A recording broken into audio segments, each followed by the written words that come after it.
What's going on, football fans? It's me, J.R. Clark, back again with another Pound for Pound ATL Live. Joined as always by my main man, Jonathan Holder. Jonathan, we did it. 2023 We draft is in the books. What's up, bro?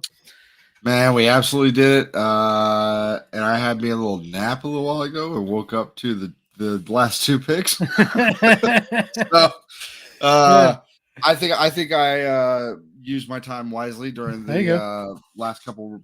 last three rounds of the draft. Yeah, I'm about to say, like you spent most of the day like repairing a mailbox. I was moving my sister. Yep. Uh, so hopefully, like everybody else was doing the same because, yeah, there wasn't a ton going on today. But I guess with that, we might as well just go ahead and jump on into it.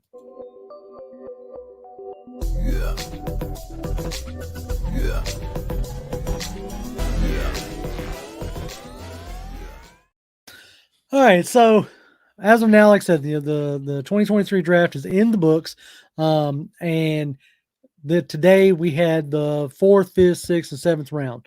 Now we didn't have a fifth or sixth round pick, so today we only had three picks: one in the fourth and two in the seventh. Yep. So started off the fourth like with a pretty good bang, really. Um, it's for me, I was hoping that they were going to hold on to both of those fourth round picks since we didn't have anything in the fifth or the sixth, but obviously they didn't. Last night they traded one of the fourths to move up to get Bergeron, but uh, so when we got Which up to, go ahead. ironically, the one we gave up got one of the guys that I kind of really wanted in this Who was draft. that? Out of Aware. He Oh, went. that He went. boy. He went He went with 110 that to the pick, Colts. Yeah. man. So yeah, it's kind of that would be interesting to see if that was one of the guys that we were wanting to pick. But either way, Yeah. he had kind of a logjam in that, as we talked about last night. But Yeah. so we picked up one of the more intriguing like corner prospects in the draft in Clark Phillips the third out of Utah. Uh, I know, like as me and Jonathan have admitted to y'all more than once, like corner play, safety play, that kind of stuff isn't necessarily our high suit, but all the secondary people I have talked to, leading up to the draft, always brought up Clark Phillips' name. So he was highly regarded as the only knock on him was the size. He was maybe a little undersized, to play outside corner, but he probably comes in and competes immediately with Mike Hughes at the nickel spot, Oh I yeah. would imagine. And between uh, Clark Phillips III, Mike Hughes, and D. Alford, I think that's going to be going to be the fight for nickel. Yeah. Then we like went with a big drought in the sense of nothing in the fifth, nothing in the sixth. I was kind of shocked that Terry didn't do anything to try to get in there. Uh, like Didn't but unless he was willing to give up future picks, there's not really a ton that you were going to be able to do. So right, yeah, no doubt. And so we went with our first pick with DeMarco Helms, safety out of Alabama. Their leading tackler, which we know that having high tackle numbers isn't like the end all be all, but he was their leading tackler. He seems like a more of a box safety, kind of deal, yeah, more of a like run fit, come downhill, sending on a blitzer. He might give Jalen Hawkins a run for his money as far as the third, safety, yeah, possibly. I mean, that's what we're talking about, seventh round picks here. yep, Like most of the time, those guys are uh, destined for the like special teams, and apparently Helms has good straight line speed, so that will help him in the fight for a special team spot because that's where he's going to have to make his bones. oh yeah. Um, This was definitely special teams coach being like, hey, Give me these are that some guy. guys that I would really like to have. Yeah, because like in a way, even this guard that we picked, Javon Gwynn, is an undersized guard. Like you might throw him on the very front line of the special teams. Uh, but I wasn't very like not super impressed with the seventh round picks. There were some guys there that I definitely would have wanted more like better choices. Like Ivan Pace Jr. went undrafted. Um, Or I mean, I which get like the tracker wasn't necessarily like fully, unless it's done now. Is it done now? it might No. be done now. But like the tracker was still showing like halfway through. Like right now, it's still showing pick 18 Green Bay Packers. So it still shows like 20 something picks left to go. Maybe they were saying if Ivan Pace goes undrafted. I saw so it was like, hey, he went undrafted. I'm like, wait, what? Yeah, no doubt. Oh, no, you're right. If Ivan Pace Jr. goes undrafted, Yeah, if I'm Ivan. reading it now. But as far as like 6 minutes ago, let's see. Daniel Jeremiah has Moro Ojamo, the defensive tackle out of Texas, is still out there. Jalen Redmond, Ivan Pace, Carrington Valentine, the cornerback, another corner. So I mean, there's still some players out there. Let's see. Hold on. I want to get into chat a little bit here. JBM says, "What's your thoughts on not getting a wide receiver?" That's the one that was somewhat like interesting to me. Okay, not that I felt like if we were going to get one, you were going to grab one maybe in the fourth, right? But as we kind of talked about last night, there wasn't really like blow you away kind of receivers out there. Like some of the ones that we were high on didn't go until like the 6th or the 7th, like Xavier Hutchinson. Who was one of the other ones that went to Houston? It may have been Hutchinson that went to Houston. Well, like A.T. Perry went to the Saints. Yeah, A.T. Perry didn't go to the, went to the Saints in the 6th round, I think. So I'm sure that, they have faith in, Mac Hollins. They have faith in Scotty Miller. I mean, obviously they brought him in. And it wouldn't surprise me if you like see them. I know we've mentioned it more than once, but a guy like a Corey Davis, who, Yeah. when the dust settles, may be on the outs at the Jets, and I could see us like trading a 5th or something to secure him, maybe.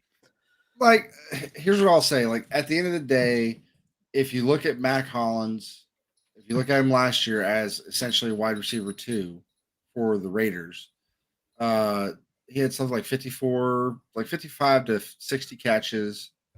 If he gives us that kind of productivity, maybe even come in a little like closer to 50 or 45. But if he gives us those kinds of numbers with Johnny Smith and Pitts and Drake and Scotty Miller, and I mean, you're still going to have Hesse's going to still be out there. Kadero Hodge is still there.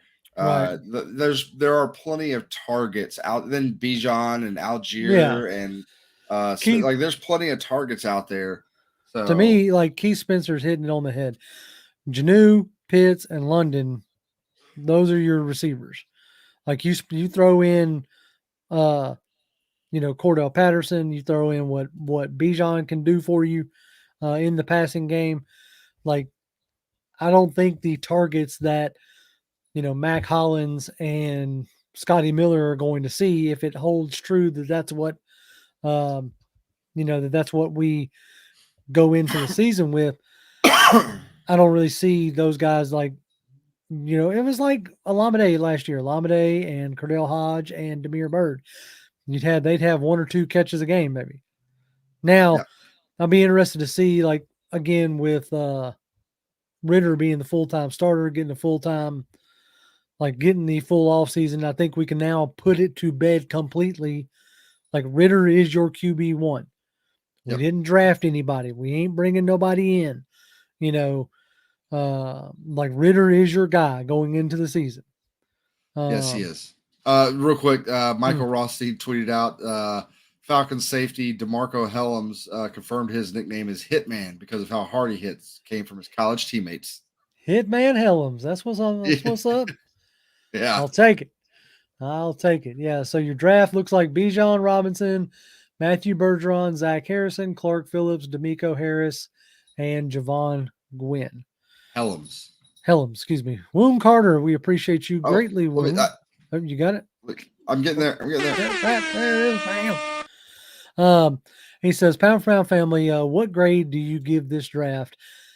Right now, looking at what we did in the fourth, fifth, and fourth and seventh, I'm going to like pretty much give this like a B, like a solid B. Um, like the Bijan Robinson thing drags the grade up to me. I know that that's going to be like a point of contention, but when you get arguably one of the best like players in the draft period, then that drags the grade up. Like Bergeron, they finally addressed the guard need, and by all accounts, got one of the like better offensive tackles that everybody was projecting to go to guard. Like all the guys that I follow that are like O-line guys, like every one of them are like, oh, this is a great pick. So those two bring the grade up. Zach Harrison is a project Yeah. in a lot of rights, and you're going to get to see just how well Nielsen is going to work. Even our Ohio State homer and Falcon fan Damsky kind of broke it down earlier this morning and talking about how like he's got all the tools that you want, but he had just necessarily hasn't put it together yet. Mm-hmm. So he's more of a like not a reach, but like I said, he's more of a project, right? And then Clark Phillips, by all accounts, is got that dog in him, as people like to say. Like if he literally had another inch, maybe 2 in height, guy's probably going no later than the second round. Right. Probably a first round guy. Guy's got over the last couple of years, he's had 6 interceptions, 4 going for touchdowns. Yeah, I think he had like 600. Was it? I thought it was like 9 interceptions total. I'm just going like last couple of years. Maybe he had. Okay. But just but yeah, over the last 2 years, he had 6 interceptions last year. 2 of them went like pick six. He's had 4 pick sixes. Like he locked down Drake London. He locked down Jordan Addison. Like he's gone up against some good talent and put them in handcuffs. Appreciate that greatly, Fred. You got us over there, John. Bam. He said A+ draft, all great picks. I don't like the picks. I'm not mad at. Maybe some like I'm definitely not mad at them. I think they're good picks, but I may have done like if I was GM, I would probably have done some differences there. I probably wouldn't have traded away that other fourth, or I might have tried to, and I don't know if they did or didn't. Like I may have tried to trade down to pick up something in the 5th or the 6th, but yeah, I'm not mad at it for sure. I'm not mad at the picks that we got. Yeah, like so if we look at if we look at the first 4 picks, we coming out of those first 4 picks, we've got likely obviously 1, but likely you have 2 starters out of your first 2 picks. Yep. And you got possible starters with your other 2 picks. Right. And that's what you want. Like right. And so if we do that, and especially if Zach Harrison pans out, but we're not going to worry about that. Just you drafted a guy in the 3rd round who has all of the tools to do what he needs to do in the NFL. Mm-hmm. And one of the calling cards of the guy that you have as your DC now is that a guy has a really good ability to develop defensive linemen. And so seeing that guy, I could see that guy you probably won't see as much of him this year. We'll probably see more of him next year. As he sits behind and learns from Calais Campbell and those guys. Right. He'll probably, I'm going to say he's probably going to have like a playing weight, maybe not this year, but maybe next year of like 280. Yeah, they're probably like going 271, 272 right now. So, yep. Let's see. Adam Nance says, "How do you guys think the 1-2 punch out of the backfield is going to be? It gives me Freeman Coleman vibes." I I think that's like in effectiveness. I think that's what they're hoping for in a way, like because for that the 2016 season, the Freeman Coleman tandem is what like spawned a handful of other like real tandems, from the rest of the league, kind of copycatting that stuff. I think that like by the end of the season, it's going to. Okay, sorry, I'm trying to get my thoughts in order here. In 2020, Derrick Henry ran for over 2,000 yards. This is something I Yep. keep thinking in my head. I don't think that they're envisioning Bijan being Derrick Henry, but I think that they're envisioning Bijan and Tyler Algier giving you that kind of production. Mm-hmm. So it would not surprise me one bit is if you like statistically, if you have a 2020 style split of like the yards and attempts that went to Derrick Henry and the yards and attempts, or not yards, but like uh, receiving attempts and all that went to AJ Brown and Corey Davis, because that's what made up the bulk of Tennessee's offense, and I think that's what Arthur Smith is pushing towards. Yep. I think he's definitely pushing to what I hope to see is something that I really hope to see in the Freeman Coleman era, which we didn't see as much of. That, but every time we did, it seemed to work really great. But what I would like to see more of is actually having both Algier and Robinson both on the field at the same time, where start off in potentially you start off in the backfield with in shotgun with like Ritter, with both those guys flanking him, and then one or the other Flexes out. Motions out Mm-hmm. to help the other guy run, or especially with Bijan, you move him out. Now he's effectively like legit another receiver, a slot receiver. Yep. And having to have defenses make the decision, do with these guys on the field, are they going to run? And if they are, do we need to make sure we have the personnel to stop the run? Yep. Because if you say yes, we think they're going to run more in that out of that kind of a situation, then you're going to have more linebackers on the field, less DBs. If you feel like you need to do the pass, then you're going to have more DBs and less linebackers. Yep. And then you can screw people all the way up. Well, yeah, right. I want to get to this right here. Fred, we appreciate you again with the $2 tip. He says, I think we trade for Corey Davis now, and that's a possibility. Like, if they maybe in their mind, like the reason why they didn't pull the trigger on any wide receiver is because they felt like that by the time camp rolls around, that they're going to have, Corey Davis in the fold. Like that's an easy dot to connect. That's an easy connection to make. But, right now we're can't know for 100% sure until it does happen. I would like to see it happen, but just like, I don't know if any of y'all follow him, but Everett from the Falcoholic just tweeted out. He says, I have to keep telling people that Fontenot and Smith, especially Smith, doesn't value a wide receiver too, like some of you do. He loves his positionless football players, and his receivers target range from wide receiver, tight end to running back.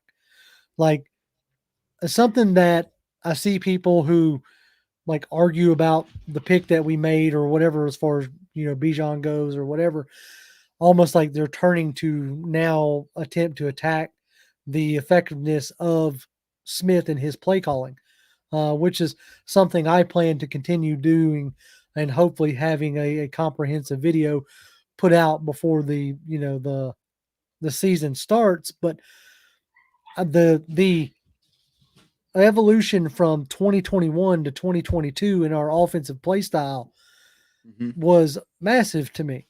When you went from Ryan to Mariota, then to Ritter, even the transition from Mariota to Ritter was like a big. So what I'm getting at is like they now have a more roster of what they want. So I think you're finally going to start to get to see what they're going for.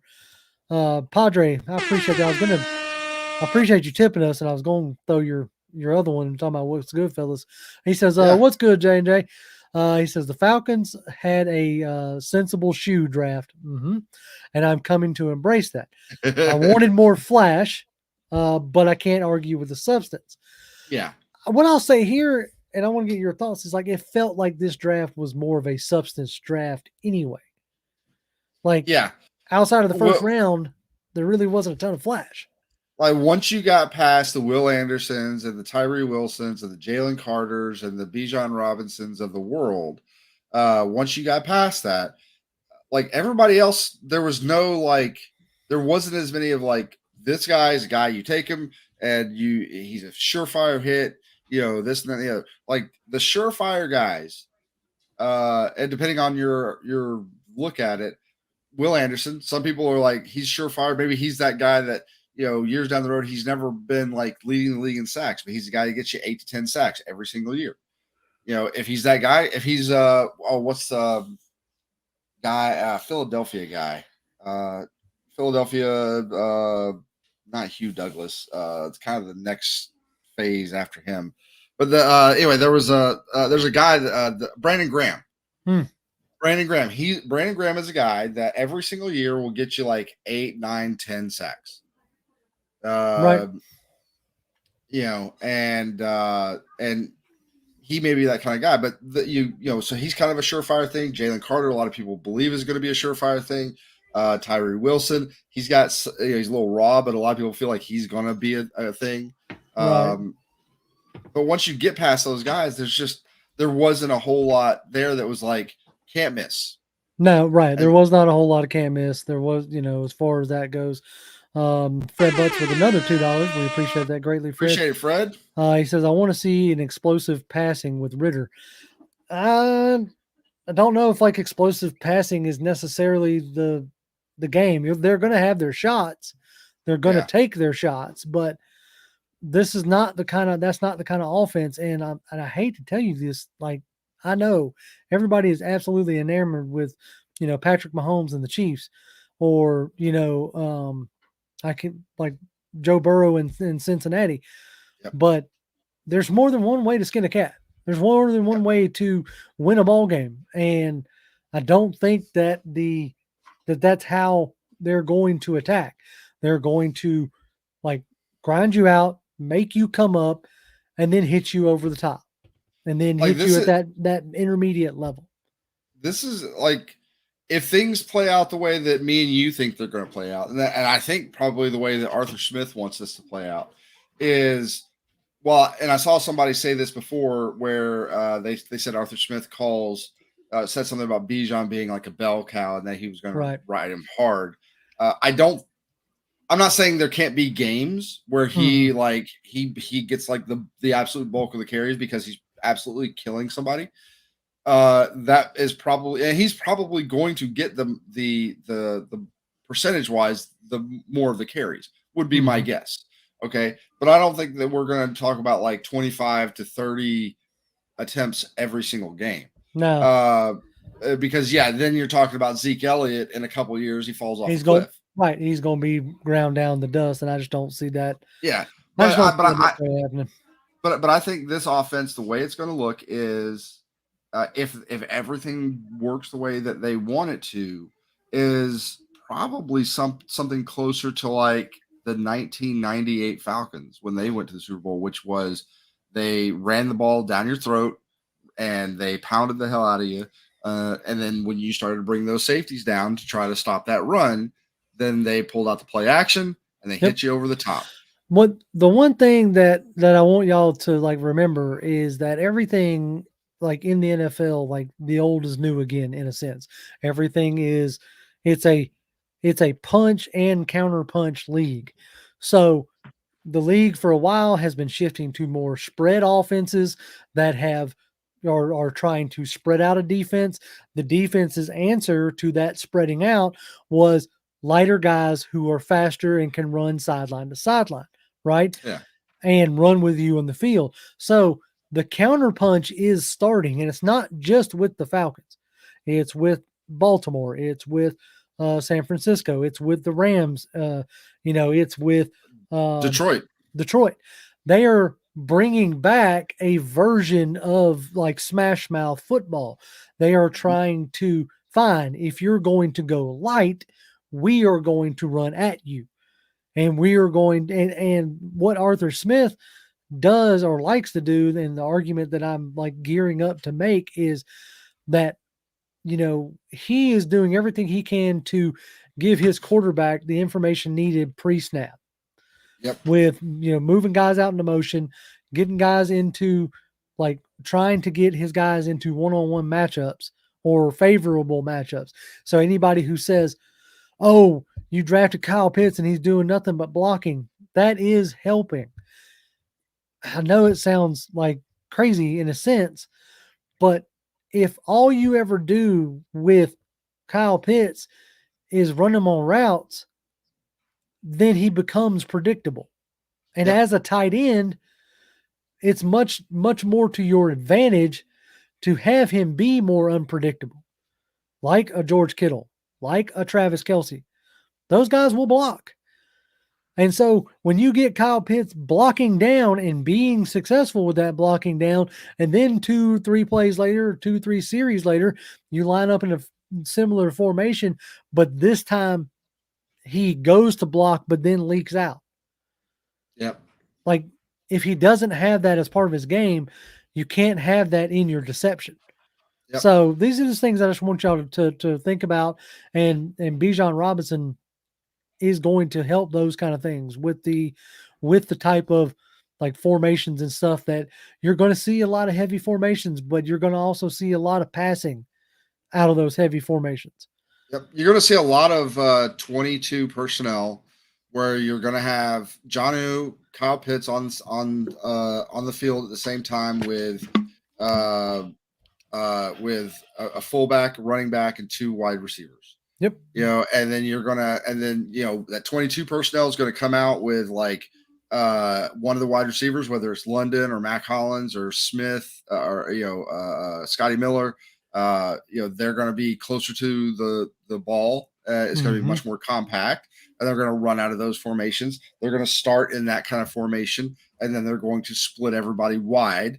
And they're going to try to spread you thin, and they're going to pass out of those situations. Right. So those five wide, the five wide that they're going to run with, like Parker Hesse and Bijan or Cordell or whoever, they're going to force defenses to declare how they're going to defend them, and then they're going to attack a different way, which is what offenses do. Let's see. I want to kind of went on a little bit of a rant there, and I want to get back into chat because that's the reason why we are here. Ghost Pepper says Phillips is a steal. Completely agree in that aspect. From everything I'm reading, Clark Phillips is like a steal of the draft. His athletic ability and size is why he dropped, not because of his instinct. Sticky coverage, passion for the game, smarts, and ball skills makes up for size. Yes, like completely. And I think he has a real good shot to, by the end of the season, be our, starting nickel player. Absolutely.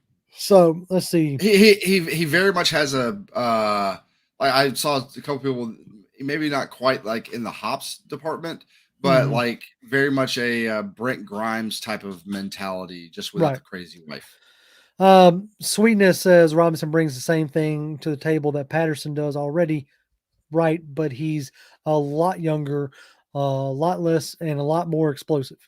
Like Patterson, like he found his niche way too late in his career. And you have saw it the past two seasons. Towards the end of the season, he's worn down and he just can't really give it to you. So you're not wrong that he gives you some of the similar things. And I think it's going to, that stable that we have now of Algier, Robinson, Patterson, and even Avery Williams from time to time, I think is going to allow them to keep it fresh. DCW says still need a wide receiver or two, and I think you're going to get one. I don't think they're done there. Whether it's signing, some other free agents, whether it's grabbing some undrafted guys to compete. I don't think you're done at the wide receiver position. Um, No. Here's the one that's kind of interesting to me. Tony Wright is kind of giving you in the chat. He's giving you like a roster breakdown, which I think is interesting to do. But here's the one that's interesting: the inside linebackers of Troy Anderson, Caden Ellis, Michael Walker, and Dorian Etheridge. I'm kind of surprised that they didn't add a linebacker. Even in the seventh, there was the kid Aubrey Miller out of Jackson State, who was like highly touted, in the linebacker range. I thought that they would add to that, especially considering if they decide to use Ellis in the way that New Orleans used Ellis last year, which is almost not all, but a good bit at the line of scrimmage as an edge player. Um, that forced them to have three linebackers quite a bit, right? Mhm. So is it Troy Anderson, Michael Walker, and Ellis? Or do you think that they're going, because they've been talking about it all offseason, do you think now they turn their attention to bringing back Rashawn Evans? I mean, I think that they've talked at least once or twice. I know I've heard them flat out say like we're looking to bring Rashawn Evans Right. back. Mm-hmm. I think they're gonna bring him back. Hopeful. I liked him. Like, what Yeah. was he the best guy? Was he the best guy in coverage? He wasn't the absolute best guy in coverage. He wasn't the absolute worst in coverage. He was at the very least, he usually was a guy, while he may not have stopped the pass, he would have not gotten completely burned Right. and just really cost you. He's a guy that goes around, makes his tackles, and he's a good middle linebacker that can make the calls and get everybody in the right places that they're supposed to be. Right. ATLN saying like thunder and lightning. Like, yeah. But the funny part is, it's really like thunder, lightning, thunder. As far Yeah. as like, if you're talking like 1A, 1B, as far as the running backs go. Xavier says, I think people see Patterson's age as a negative. He will push Bijan to be a better pro. Great fit for the young man. I feel it was calculated to pick more than we think. My only reason why I even bring up Patterson's age is just because we have seen at the end of last year and the year before, he wasn't near like that workload was a little too much on Patterson.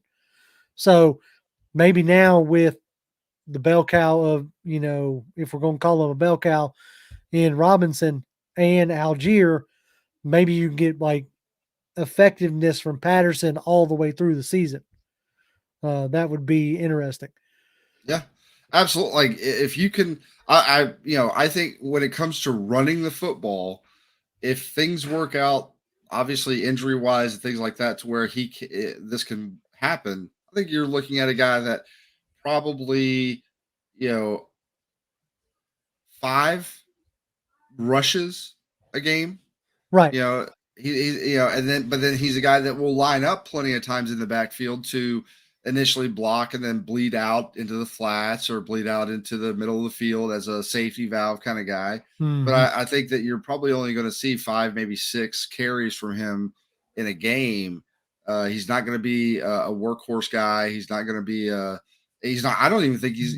I know we've talked about it, and I know that I've seen it pop up in chat and just other places.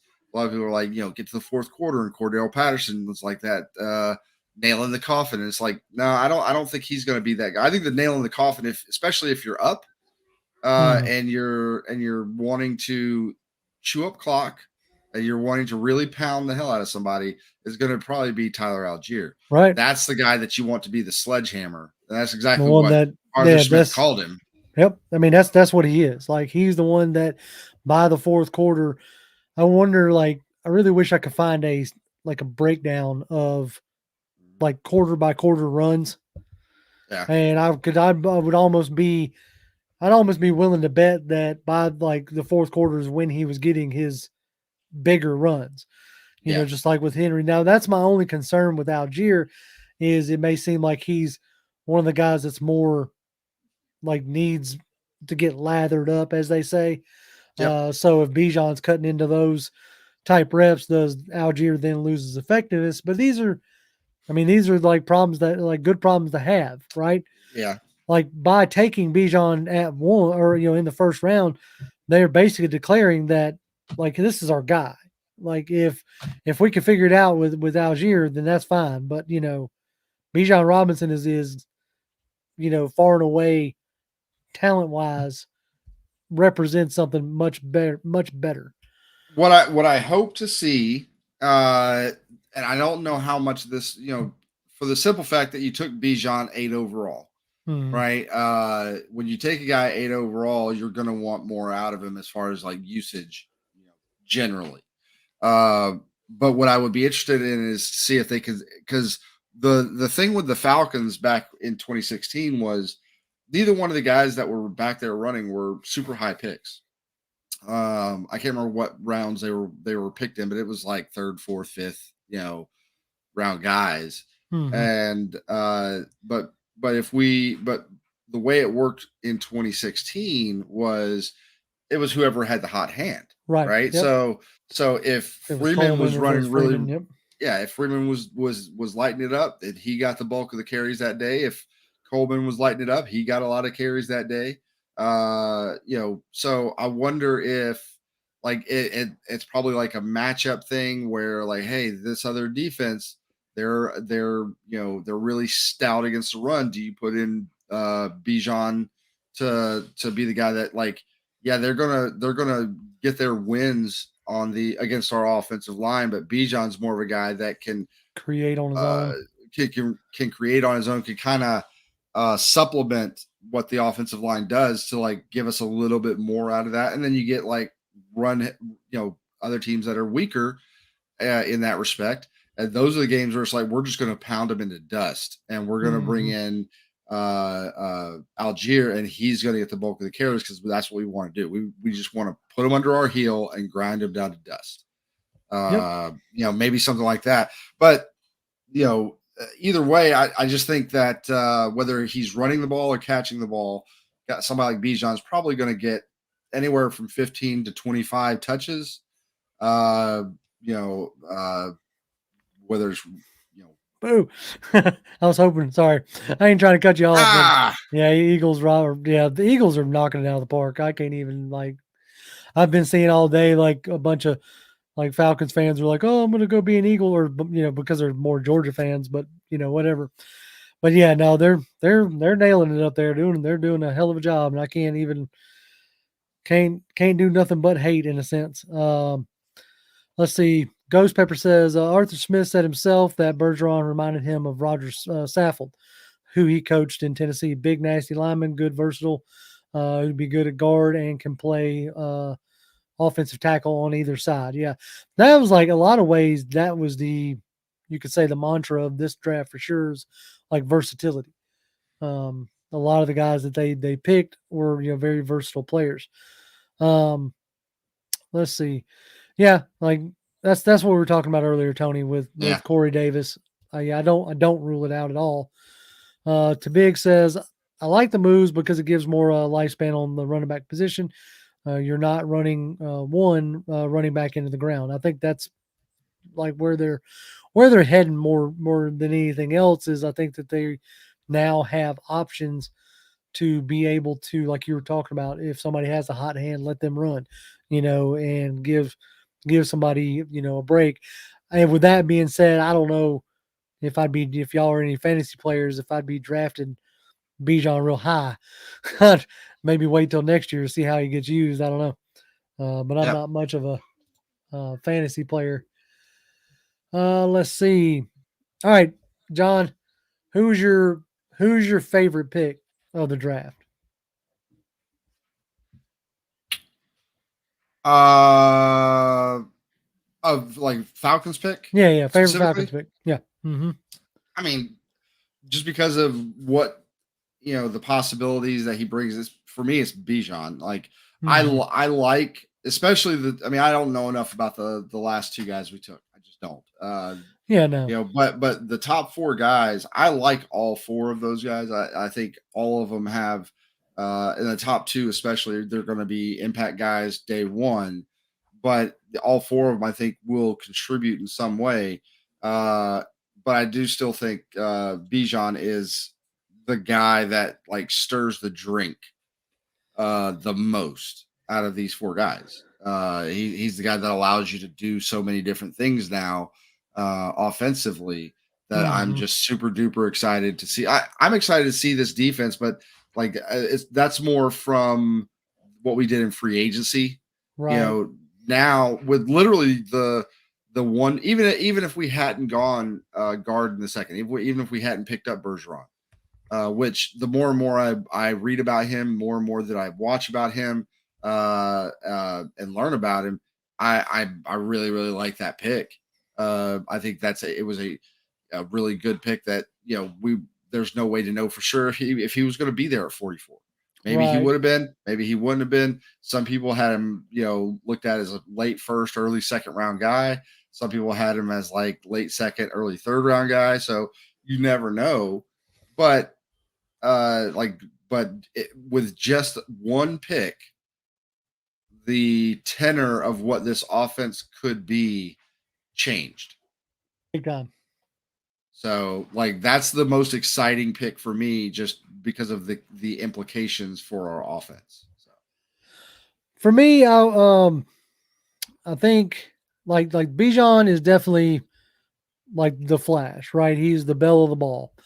yeah. Um, but I think the one that's kind of got me like my ears perked up a little bit is, and I think I'm going to go with like what Timothy's saying here. Yeah. Clark Phillips is my favorite pick. Was an elite recruit coming out of high school and excelled in college. Good value and upside, in my opinion. I think that Clark Phillips, as much as they spent like as much time as they spent talking about a nickel player in the offseason, um, I think Clark Phillips like can represent what they're really trying to do there, like nickel wise. Yep. Um, least favorite pick.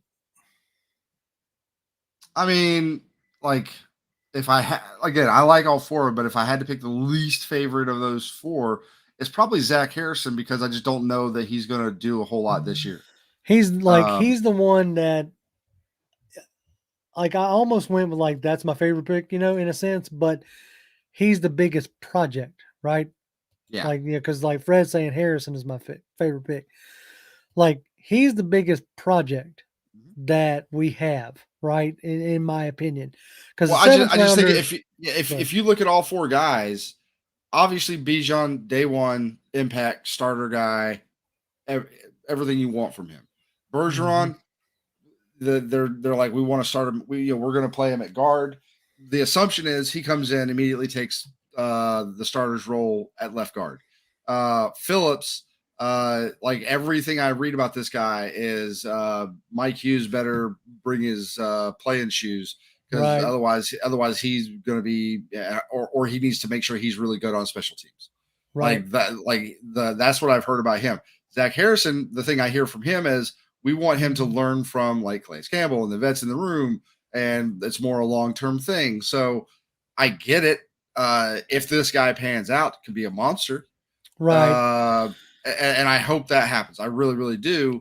Uh, if he comes in and is guy like probably not this year. Now, if he surprises us and he's playing significant snaps this year and gets like I don't know 5-6 sacks, Oh yeah. that would be a home run.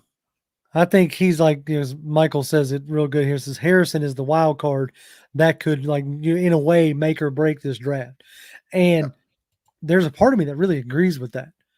Like everything that you read about Zach Harris says, like he has every intangible out there, Yep. and that he's going to be, or could be a much better pro than he was in college. Now, when we were talking to Aaron Freeman last night, he brought up the defensive line coach in Ohio State, and gives him credit as being the reason why, like, the Chase Youngs and the Bosa brothers and turned into what, and if Zach Harrison wasn't able to put it all together with him as a coach, it kind of has like gives him a little bit of pause, and that's understandable. But yeah, because Timothy's like, he says, with his traits, I don't understand why Harrison didn't put it together in college production wise. So now what I understand from what I understand, like from October on this year, Yeah, he did turn it on. he was Like on a tear. he was kind of on a tear the last half of this past season. Mm-hmm. But there's something else kind of off on a tangent here. Yeah. One thing I want to say is, and I get it, like the Eagles are, the Philadelphia Bulldogs. Of course. But then there's also this. I really like this comment from Fred Butts. It's like the Eagles also blew the Super Bowl with their players. So and that's the thing. It's like I think down here, and I know I'm going to hear it when I go to work on Monday, because my office is full of nothing but like dog fans, which is understandable. And I don't bemoan or discredit anybody who, like, especially here in Georgia, roots more for the Dogs than they do the Falcons. I mean, this is a college football state. The South yes, is college football. They live, breathe, eat college football. So I get it. But the recipe for success is not just taking players from one college. yeah, As a matter of fact, that hasn't ever really worked out very well for teams. So I'm going to be interested to see how it works out for Philadelphia. Because they also took Keely Ringo. yeah. I don't know what So they're going to do with him, but sure. yeah, right. So I'm just like, man, like to me, it almost seems like, Howie Roseman got like laser focused on like the Georgia Bulldogs defense and was like, give me that,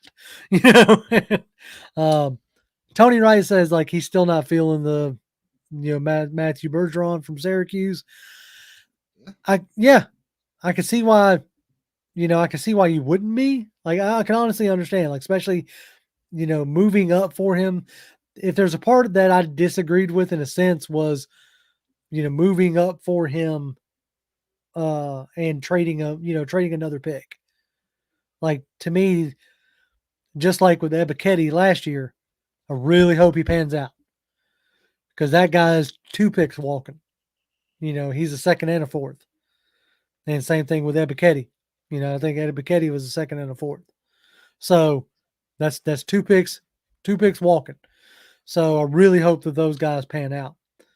And everything I read about this guy is like, even if he was going to be playing tackle, like his best aspect was still run blocking, with needing to bulk up on his pass protection skills, which again, outside of 1 or 2 guys as far as offensive line goes, generally that's most college offensive linemen is they need to get better in pass protection because they just don't quite do it as often. They do a lot more run stuff.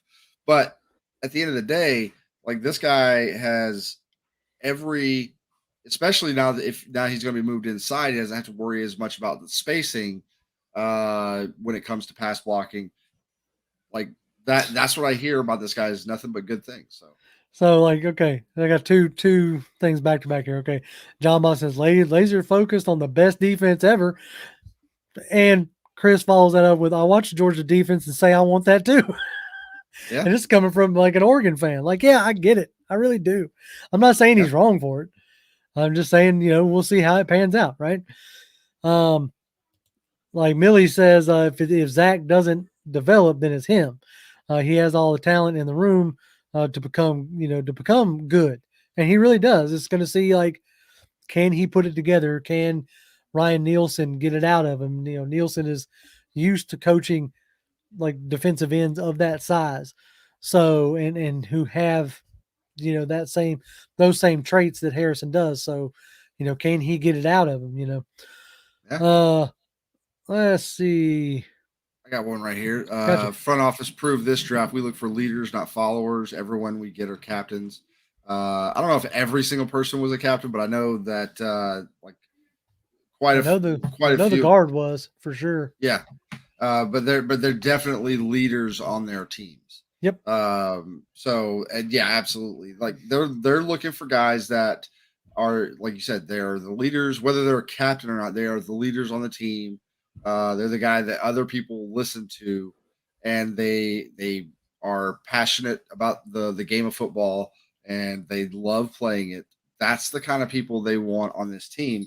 And then you see in the free agency, they want guys like that as well. The guys that want to be there was in last night's press conference, it was brought up about free agency, and Terry Fontenot was like, "Look, the guys we brought in, almost every single guy, or every single guy we brought in, they had markets with other teams, and they had similar price ranges as us. Some maybe a little bit more, some maybe a little bit less.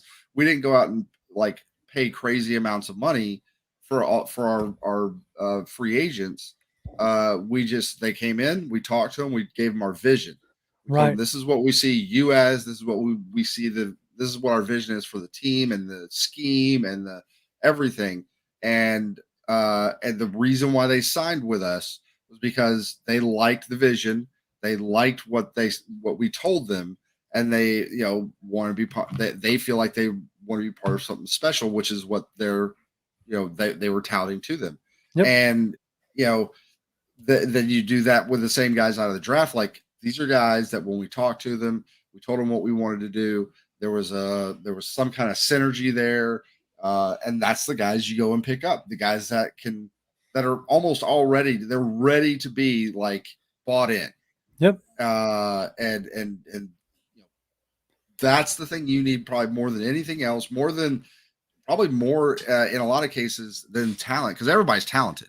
Everybody's going to have some kind of talent to be able to play in the NFL, but to have that buy-in to say like, I'm ready for this, and let's go, and all this other stuff. You get that from most of the guys on your team, you're good to go. And you're going to be good to go. Sweetness says, Bergeron, if he is what they think he is, he's going to solidify the O-line. We had a huge hole at guard, and if he can patch that hole and allow us to be able to run and pass anytime the Falcons want, definitely. Like, that's what I think that they see him as. John, says, how good does Bijan have to be not to be a reach? I don't think he's a reach right now. Like, that's the thing, is like, he's not a reach in a sense. The only reason why people think or even begin to act like he's a reach is because he's a running back. But I mean, guys like Peter King, even Scott Pioli. Yeah, Scott Pioli, and a lot of like really respected people that cover the NFL on a regular basis, like, all agree that's a good pick. Like, that's not a reach there. We see it as a reach because like we have been told and believe, like, and rightfully so, that you can get good running backs in other rounds, and you can, but just like with any position, one of the things that I look at is like tends to be the lower down in the draft, the shorter amount of longevity you have in the NFL. Like, you may have like the technique or the ability, but it's hard for you to keep going, right? So if Bijan can come in, stay healthy, and garner a second contract, then that's a raving success. Even if he really does it, and you get 5 years and then a 6th year like franchise on him. Like, if you get 6 years out of him, that's amazing. That's great. In a first round pick, especially if there's 6 productive years. If he's LaDainian Tomlinson or Le'Veon Bell, then like in his prime, we won't be complaining. No, like Scott Pioli, the thing he was wanting, the thing he said, and I when I heard it, it's not just because it comes from, but it makes sense. It's like, don't get so wrapped up necessarily in the position. When you're drafting, you don't draft the position, draft the player, right? Don't be so blinded by the position that you're too scared to pick him because of the position he plays.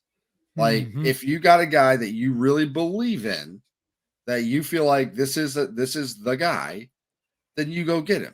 Yep. And it doesn't matter if he's a running back, doesn't matter if he's a guard, doesn't matter if he's a safety, doesn't matter if he, whatever other guy that is like not, the positional value has been whatever, middle linebacker. At the end of the day, if you really love the guy, convicted about it, that guy. And they use that word quite a bit in their presence, the conviction. Millie says, JR, I know this is off topic, but what do you think about Stroud and Tank Dell? I kind of like that for Houston, but who cares? Back to Atlanta. I'll say this, like, Houston did Stroud some favors. And it was Tank Dell, and I think Xavier Hutchinson, maybe. They picked up a couple like young wide receivers they did him some favors. I'm going to be curious to see, in a way, hey, cheer for him in a sense because he got dragged through the mud this process, but this time the dragging through the mud didn't cost him. Like he went number 2 overall, Yep. and like the one that did cost, in a sense, he didn't get dragged through the mud, but didn't work out for him was Will Levis. Like his crybaby self went home when Yep. he didn't get picked in the first round and then got picked high in the second round. So it's like he's showing you his character, Yep. and like I think the Texans made the right choice in my opinion. I like this. Hmm. Buckle says Bijan would have been first overall if Dallas was first, and then he follows that up with they would have called Bijan America's running back. Yes, they would have. They would have. Yeah. John says, I'm sure CMC would easily go top 8 again. I'm not saying I dislike the pick, but is he going to have? But he's going to have to perform. That's any pick. That's any pick. Just like I'm sure if you were to go pop into a like a Texans chat right now, somebody's saying the same thing about Stroud and Will Anderson. Going 2 and 3. And those guys were considered some of the safest picks. So, yeah, I mean, yes, he is going to have to perform. If he doesn't perform, then Tyree Wilson, right. like, and that guy, from my understanding, like the whole thing behind him, and the whole reason why a lot of people didn't want the Falcons to pick him up was because of how raw he is. Like, but he has, but he went 7th. So if this guy is as raw as they say, and he comes in and like doesn't get 6 or 7 sacks first year as a number 7 pick, then there's going to be people like, what are we doing here? We'll look at Tavon Walker last year. Like you put Tavon Walker against Aiden Hutchinson. Yeah. Like 1 year later, who's looking like the better pick? Aiden Hutchinson. Mm-hmm. Now Trayvon Walker, they're betting on trades. They're betting on that once he really gets going, he's going to be a dominant player. But there was some serious questions about that. So, we could do that all day long, but let's just see how he performs first. If he's out there catching, 5-yard, like little dump off passes and taking them 60, all y'all going to be wearing a, Robinson jersey. And we're going to have completely different discussions every Tuesday. It's going to be, didn't you see what Bijan did? Dijon. Dijon. You see what Dijon Mustard did this week? And then on the reverse opposite, for the ones who like feel a little iffy about it, if he comes out and gets hurt, or if he comes out and just for whatever reason forgets how to play, y'all are going to be like, see, I told you so. You don't take a running back. And we're like, well, he looked good, Yeah. So we could do that all day long with everybody. There is nothing to suggest the guy's going to come into the league and just be like a guy. And I'm not saying that can't happen, but there's nothing to say that. So Timothy says, who's the best running back in Falcons history? Now, John, you got a little bit more history than me. For me, like it's Turner, right? That's the best back that I enjoyed like physically watching, but I don't remember the Jamal. I wasn't really watching football in the Jamal Anderson days or the Gerald Riggs days. So, maybe y'all can speak on, but for me, it was, it's Michael Turner. Yeah. I would say, if I had to give like the best running back in Falcons history, for me, it's I see somebody. He's on my mind. Ward Dunn, Jamal Huggins here. Like he should be in the Hall of Fame. Oh yeah, Ward Dunn. Okay, yeah. Yeah, he should absolutely be in the Hall of Fame. But he was a guy that didn't. He wasn't like the workhorse back in the same way. He did a lot more of like catching out of the backfield. So the guys in that are looking at him as a running back in those days, they didn't factor in like catches out of the background. Quite they look at it specifically as like running the football. But at the end of the day, I mean, Jamal Anderson, while it was not, he could have had, if he hadn't been completely sidelined by injuries, absolutely could have been like that dude, especially 97, 98. Like he ran behind his pads something good, right? Like really, really good. Like he like once he got ahead of steam, there was almost nobody that could bring him down. Like Mm-hmm. he was really, really good. But this is the guy exactly like Willie Andrews. I haven't sat and just watched him, but I have seen like film on him and everything like that. But yeah, Willie Andrews is as of right now the best running back in Right. Falcons history. For no other reason than he at least had the longevity. Like I Right. don't think that anybody else, like the Michael Turner was great when we had him for the first 3 seasons. Yeah, I was about to say for the first 3 seasons, but then like he fell off of, but they ran him into the ground. Like they ran him into the ground. They absolutely Reeves ran him into the ground. Right. Or no, Yep. Mike Smith ran him. Mike Smith ran him into the ground. So the draft is completely over right now. Some of the names that are popping up to watch for, like Ivan Elias Pace did Ricks. not go. Yeah, Ivan Pace didn't go. No. Let's see. Trey Dean, the safety out of Florida, is still out there. Yep. Trying to see if there's anybody else. So I mean, now this is gonna be a big difference between probably even the last couple of years and the majority of Dimitrov's years, which was every year after a draft under Dimitrov, we would routinely sign like 10 to 20 undrafted free agents. Legitimately, we're only going to be able to sign like 7. Oh yeah, no, yeah, we ain't gonna. All right, hold on, I gotta address this. Uncle Steve's Lounge says William Andrews, Terrell Davis type asterisk for injury shortened career. He says, "Dang, Jr., are you that young? Great job covering it. I am not that young. I and Jonathan can attest. Like I didn't start following football, and it was all coincidental. Okay, yeah, but I did not start following football until 2008. And it just so happened that was the year that we drafted Matt Ryan, and for the first few years, what you're seeing me do now is what me and Jonathan did at the house. Like, we were like bachelors in a sense, just chilling and living at the same house and, BSing about what the Falcons were going to do and, talking football and all this other stuff. And then Jonathan had to go off and like get a girlfriend and stuff and then eventually get married. And so did I. And he didn't want to talk to me no more for a while. So then I started talking to y'all because I had to have somebody. So I started talking to y'all, and then now I have roped Jonathan back in to doing this. Bobby Means, and we appreciate that greatly. You got us. There it is. He says our offensive line is nasty. I think so. I think it has a potential to keep, moving forward and keep progressing. Yep. Again, I assume that we picked Bergeron because especially moving up, giving up the extra pick, we're not picking that guy unless Ledford absolutely loved it. Right. And speaking of like Ledford and the connection there, like Ledford recruited the Jawan Gwynn that we picked up in the 7th. He recruited him when he was at NC State. Nice. And he chose to go to South Carolina. So, like, Ledford is probably the reason why he's on the, he got picked in the 7th. Yep. All right, so I have a tracker up for UDF, the undrafted free agents. Some of the names that are jumping off to me, you got Bryce Ford Wheaton, the wide receiver out of West Virginia.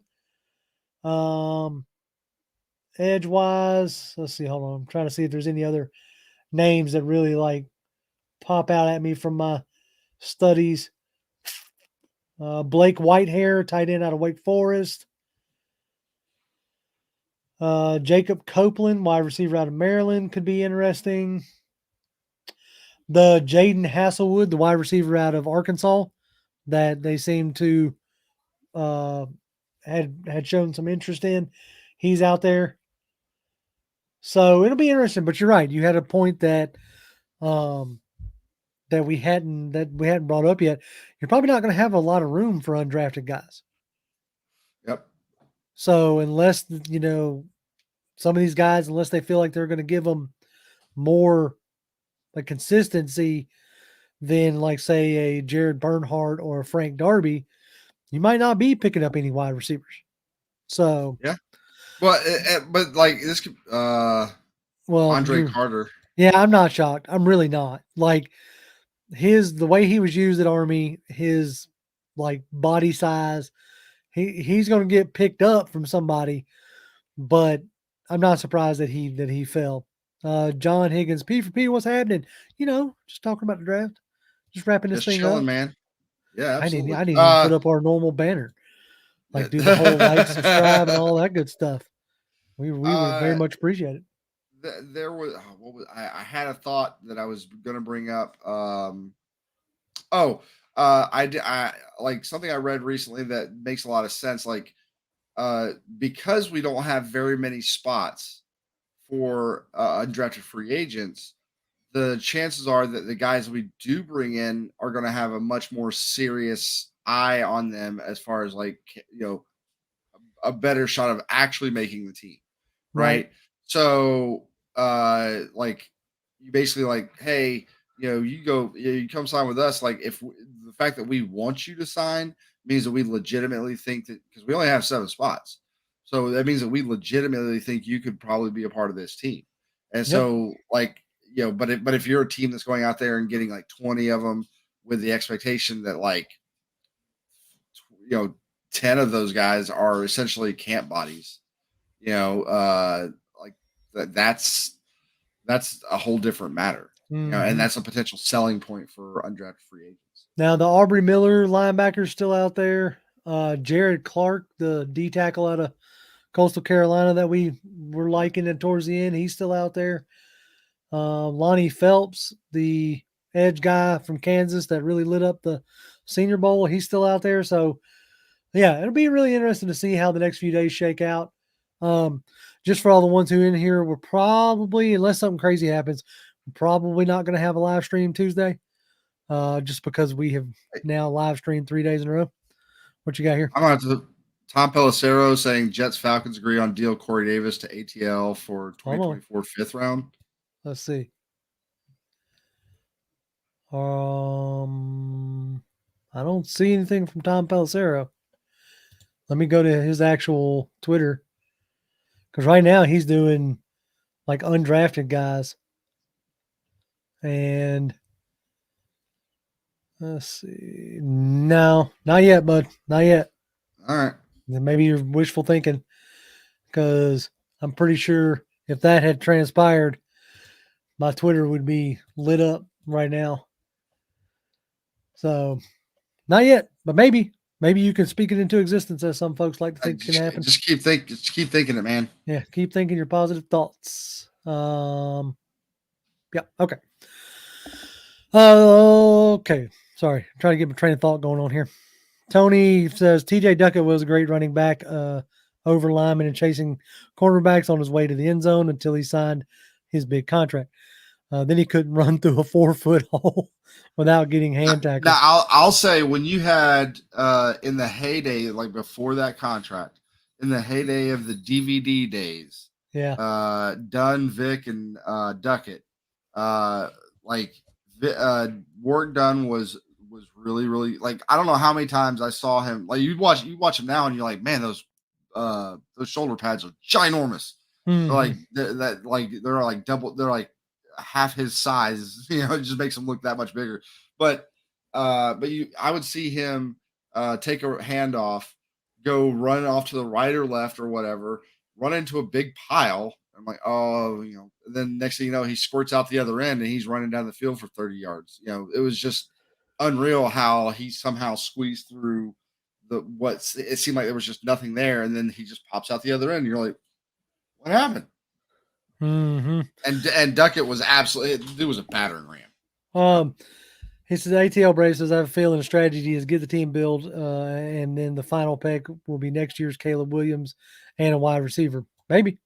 Look, at the end of the day, until I see like Ritter have like consistency through a full season, like right now in my mind, he's the starter for 23, and then that's where he's at.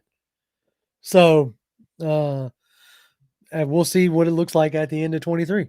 Who are we talking? Where do we find a 6'5" guy at corner? What are you talking about, John? I have no idea. maybe like, yeah. I don't know who you're talking about. I don't see anything. Elaborate for us, John. Yes, I'm please just do. curious. you got me. Pantera says they have 15 practice squad guys, don't they? They do, but they're not going to fill them all up with undrafted guys. They're going to get guys who've been in the league for a couple of years that have eligibility that could who come in and can prove it, type deal. Yeah, and they're gonna like. There's probably gonna be like the 2 7th round guys today. There's a good chance they end up on the practice squad. Right.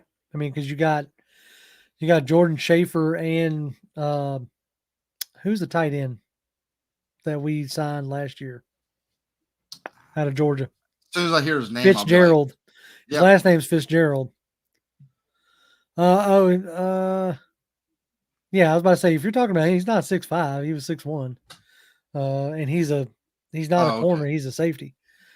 So if you're just talking about defensive backs, yeah, Fitzpatrick, like John Fitzpatrick. Yep. There you go. Like those guys could end up on the practice squad. That's what you're using practice squad for, is the guys who you think that you need to continue to develop. All right, so as we start to wrap this thing up for today, going forward, you say that in your mind the Falcons need to bring in one more person. Who do you think that one more person should be?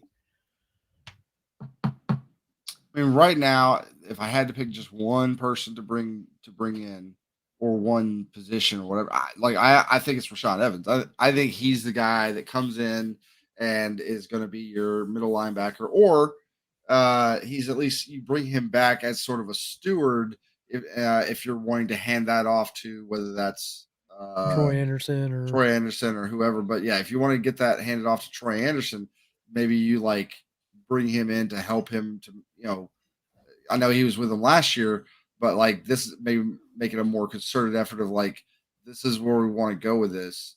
And now maybe Rashaan Evans, maybe that's the reason why he hasn't come back, is that something we want, and he's like, I really don't want to do that. And yeah, if that's maybe. if that's the case, then hey, I have more power to him.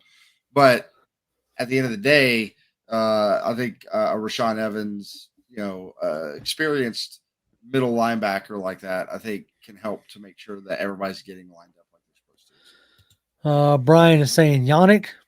I don't know. I mean, depending on what he wants, but you kind of have a Yannick in Ebiketie, so like as far as like same style rushers.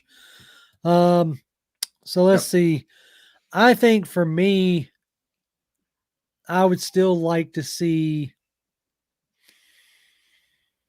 I'm gonna say like I would like to see Corey Davis. Like I think that would put a bow on this offense. I'm not 100% sold on a Mac Hollins and a Scotty Miller, rounding out our wide receiver room. So, I would like to see a Corey Davis, because I think it was up here. Yeah. Yeah. Tony Rice says Corey Davis had great success under Arthur Smith's tutelage as the Titans offensive coordinator. And I think that has the best chance of happening. And I think that would be what I would like to see. But, a lot of folks are saying Yannick. Only Miss that says, isn't Chase Young set to be traded? Not yet. Because, no. Think about this. They declined his 5th-year option. They made it known that they would trade him, but it would be for 2 first-rounders. So, essentially, they're saying we don't really want to trade him. If we're going to give up, or if we're going to let him move, it's going to be for an offer we can't refuse. But they declined Daron Payne's 5th-year option and then turned around and signed him to a ton of money. Yeah. So, it very well could be a situation such as that. Let's see. Tony Fedor here is the 320-pound O lineman for depth. I saw Justin Pugh. He was basically like, "Hey, Falcons, you need a lineman?" Because he was talking up Bergeron. Okay. I guess they've worked together or something. But either way, he was basically like, "Hey, I'm here if you guys need me." So, right. So far, looks like we have signed a running back, Carlos Washington Jr. out of Southeast Louisiana. Okay. As an undrafted guy. So, okay, like it doesn't move a needle for me as far as that goes. So, all right, folks, we've been at this a little over an hour. So now, I think we're gonna go ahead and wrap it up unless there's anything else you need to or want to add. Like I do, like I just think the fact that we did like, okay, maybe we do bring in a Gabe Davis, or not Corey, Gabe, Corey Davis. Davis. Maybe we do bring in a Corey Davis. I have a feeling because like how many wide receivers do we currently like not tight ends, but how many wide receivers do we currently have? We have Drake London, Mac Hollins, Scotty Miller, Kadero Hodge. Four. Bernhardt. Is he still on the roster? Yeah, he's still. Hold on, I'm pulling up the roster right now. If we're going to talk about this, let's get our information correct. All right, let's see. Go on down, scrolling. All right, wide receiver. We have Josh Ali, Jared Bernhardt, Frank Darby, Rashawn Henry, Kadero Hodge, Mac Hollins, Drake London, Scotty Miller. All right, like that's not yeah. No, but again, like if you're looking at it from the perspective of targets, it's probably going to be London, Pitts, and either Jonnu Smith, Bijan Robinson, or Mac Hollins, and then Scotty Miller. Like if you look at it from that perspective, those guys. Now, would you like to have some more guys behind them in case of injuries and things like that? Sure, but I mean, you're not going to put you went out and got Scotty Miller. That guy's probably going to be your like slot guy. Mm-hmm. He's going to be he's your Olamide Zacchaeus replacement. Yeah, so he goes out there. Mac Hollins is essentially right now your wide receiver 2. And again, so I so many people are like we don't have a wide receiver 2. If Mac Hollins gives us the similar production that he did last year, that's your wide receiver 2. Oh yeah, like yeah. That's absolutely your wide receiver 2. And so I just don't know if like I just don't know if we're going to end up with more wide receivers. I just don't know that's a priority right now for based on what we think this offense is going to be. So Jordan says, thank you for the draft coverage this weekend, fellas. Had a blast. Thank y'all for stopping by. Yeah, thank y'all for hanging out with us because it's been a ton of fun. If it had just been me and JR like talking to each other on the internet with nobody else watching, that would have been that'd have been boring. That would have been boring. We would have run out of stuff to talk about a long time ago. Dream says, what percentage of plays will Pitts line up at wide receiver? Crystal Ball says a lot. I think you're going to see a lot more of Pitts back at, the X, to Drake London's, Z, in a sense. So, especially with Jonnu Smith in tow now, because now Jonnu can give you that blocking and or, going up the seam. Hollins is our Sanu. I hope so, man, because I really liked the couple years of Sanu. Yep. So that dude was like the perfect possession receiver. Yep, he was a move the chains. Yep. And like I said, if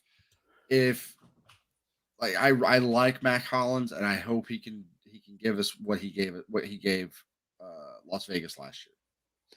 All right, so apparently we're signing wide receiver Justin Marshall out of Buffalo. Sure. So sure. All right, that's gonna do it. We could sit here for another 2 hours and do all this stuff, but I love all y'all. I got a family to go remind that I'm still a part of. So we will holler at y'all later. Like I said, remember, probably not gonna have unless something crazy happens. Probably not gonna have a live stream on Tuesday, but we will have a video out once we get a better list of what the undrafted free agents are. So we'll have that out sometime next week. So we won't leave y'all completely hanging. Yep. All right, man. But live streaming, we're taking a week off. That's it. As always, guys, follow me on Twitter. I'm at Grim1128. It's GRIMM1128. John Boy. at Jonathan M. Holder. Come by, say hi. That's it. And as always, Falcons fans, rise up. Rise up.